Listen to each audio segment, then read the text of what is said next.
According to royal etiquette, the reigning monarch usually arrives last and leaves first for events, but at Sir Winston's funeral in 1965, the Queen put royal etiquette aside, arrived before Mr. Churchill's family and before the wartime leader's coffin was in the church. The former Prime Minister, who led Britain to victory during World War II, died on January 24, 1965. He was bestowed with the honor of a state funeral in St. Paul's Cathedral 6 days later. A state funeral is usually reserved only for royalty and those who had truly changed history, and according to the Channel 5 documentary Elizabeth, Our Queen, the monarch also went a step further by putting her royal privilege aside. The narrator said, "On this occasion it was different. She arrived before the coffin and before the Churchill family and left after both of them." The Queen had put her royal privilege aside and bestowed the honor of arriving last to Churchill's family and his coffin. Sir Winston's grandson, Sir Nicholas Soames, said the Queen's sweet gesture meant a lot to his entire family.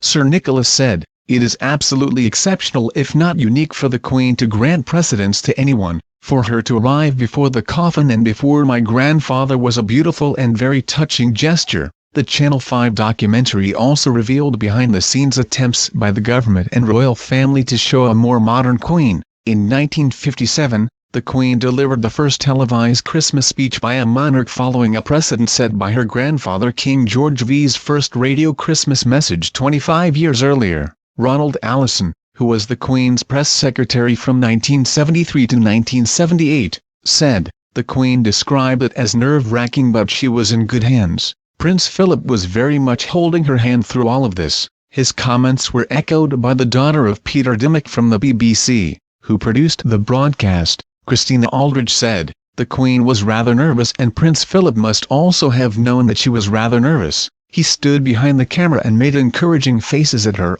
not ridiculous faces, which encouraged her to relax and smile." Myra, Lady Butter, a close friend of the Queen, also commented, "It must have been quite daunting because you don't know how you're going to react and there's not much you can do about it if it comes out badly."